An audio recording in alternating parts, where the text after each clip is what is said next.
Hello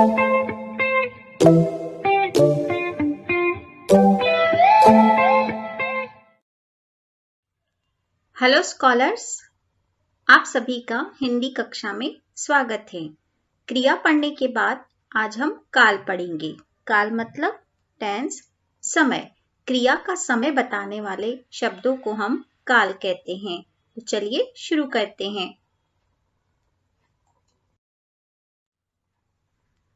कब होगा काम यह कौन बताए, यह बात जो समझाए काल वही कहलाए। कि कौन सा काम किस समय होता है, यह बात जो हमें बताता है वही काल कहलाता है। परिभाषा: क्रिया के जिस रूप से उसके करने या होने के समय का पता चलता है उसे काल कहते हैं। बच्चों, हमने पढ़ा था किसी काम का करना या होना क्रिया कहलाता है, लेकिन क्रिया के होने के समय का जिससे पता चलता है उसे हम काल कहते हैं। काल बदलने से क्रिया का रूप भी बदल जाता है, यानी कि समय बदलने पर क्रिया का रूप भी बदल जाता है। उदाहरण के लिए, बच्चा घुटनों के बल चलता था। बच्चा खड़ा होकर चल रहा है। चलता था, यह पास्ट की क्रिया है, भूतकाल की क्रिया है। बच्चा खड़ा होकर चल रहा है, यह वर्तमान समय में हो रहा है।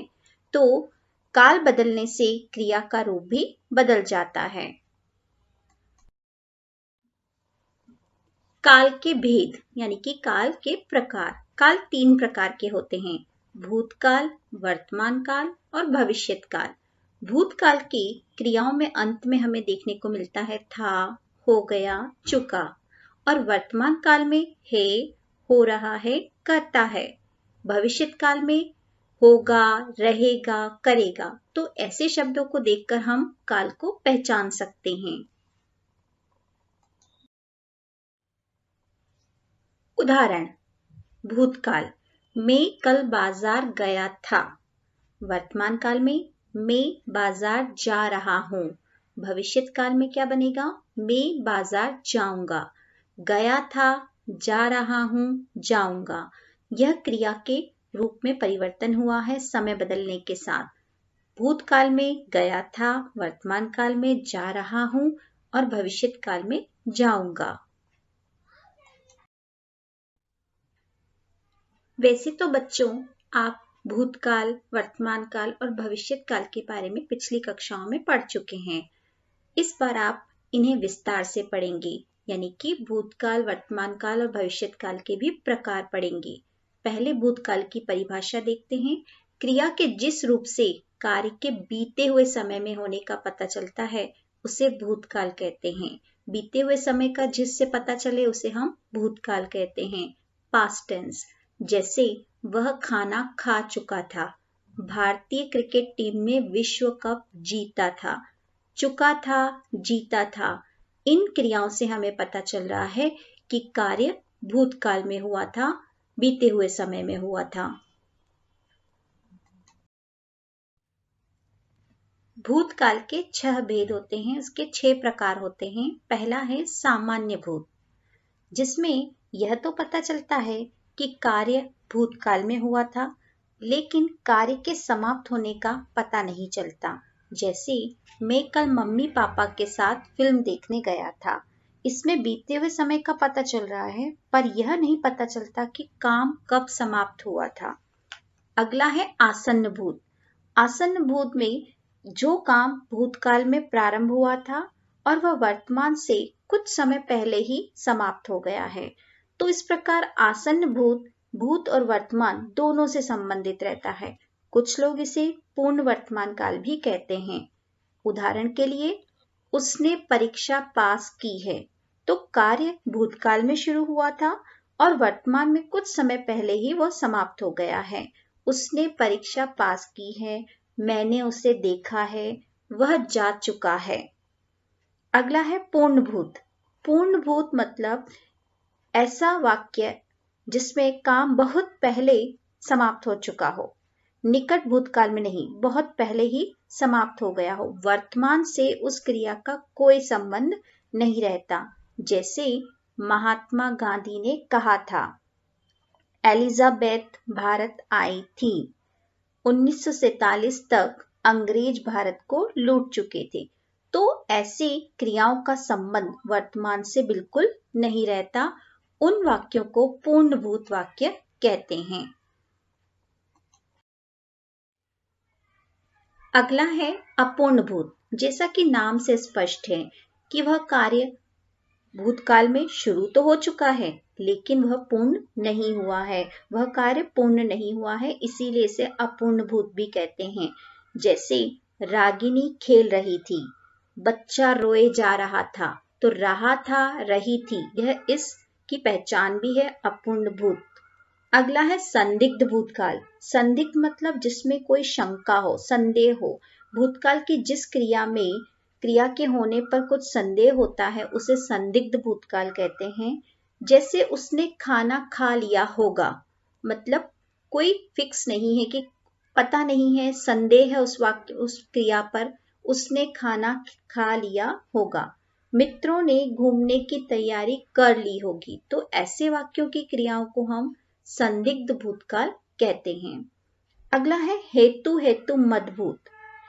इस क्रिया से यह जाना जा सकता है कि कार्य भूतकाल में हो सकता था परंतु किसी कारणवश वह नहीं हुआ। कोई कार्य भूतकाल में हो सकता था लेकिन वह किसी कारणवश नहीं हुआ। तो ऐसे वाक्यों को हम कहते हैं हेतु हेतु मदभूत। यदि वर्षा होती तो फसल अच्छी होती, यदि आरंभ में मेहनत कर ली होती तो अच्छे अंक मिलते। मतलब कार्य भूतकाल में हो सकता था परंतु कार्य न हो सका।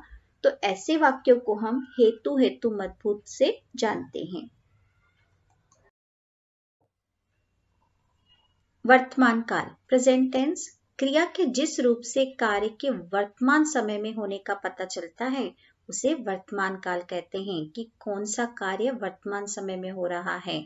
जैसे सुजाता पढ़ रही है तो वह अभी पढ़ रही है।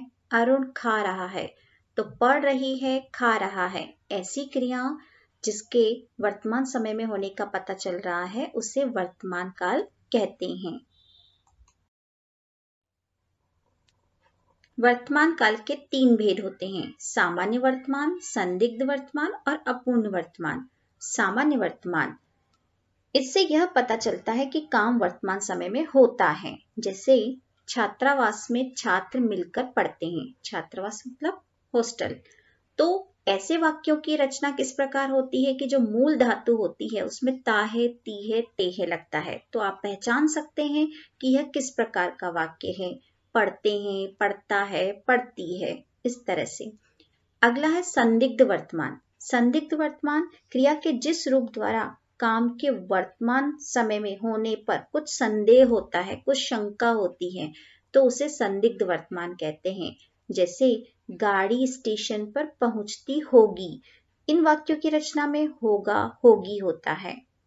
अपूर्ण वर्तमान क्रिया के जिस रूप से यह पता चले कि कार्य तो शुरू हो गया है लेकिन वह अभी भी चल रहा है, वर्तमान समय में हो रहा है।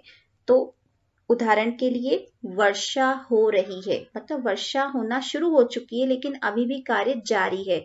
तो ऐसे वाक्यों को हम कहते हैं अपूर्ण वर्तमान। अब है भविष्यत काल यानी कि फ्यूचर टेंस। क्रिया के जिस रूप से कार्य के आने वाले समय में होने का पता चलता है उसे भविष्यत काल कहते हैं। जैसे मैं थोड़ी देर में आऊंगा, सुरभि गाना सुनाएगी। तो गा गे गी, यह इनकी पहचान होती है क्रिया में। अगर अंत में गा गे गी होता है तो हम पहचान सकते हैं कि यह भविष्यत काल है।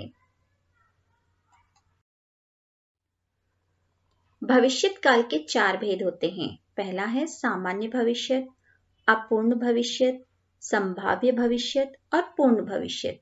सामान्य भविष्यत ऐसे वाक्य जिनसे यह पता चले कि कोई काम आने वाले समय में होगा। जैसे कमल पुस्तक पढ़ेगा, तो यह आने वाले समय के बारे में बता रहे हैं। अपूर्ण भविष्यत, अपूर्ण भविष्यत में यह पता चलता है कि कोई कार्य भविष्य में जारी रहेगा। जैसे मुझे विश्वास है कि वह पढ़ता रहेगा। इन वाक्यों की क्रियाओं के अंत में आता है ता रहेगा, ती रहेगी। संभाव्य भविष्यत ऐसे वाक्य जिनमें भविष्य में काम होने की संभावना का पता चले। जैसे हो सकता है वह कल आए, हो सकता है वर्षा हो, जिसमें कोई संभावना हो। पूर्ण भविष्य, इससे यह पता चलता है कि भविष्य में कोई काम पूर्ण रूप से समाप्त हो जाएगा। जैसे वह काम समाप्त कर चुकेगी, तब तक वह पढ़ चुकेगा, तो चुकेगा चुकेगी इनकी रचना के अंत में दिखाई देता है। तो बच्चों, अब आपको इनका एक बार अभ्यास करना है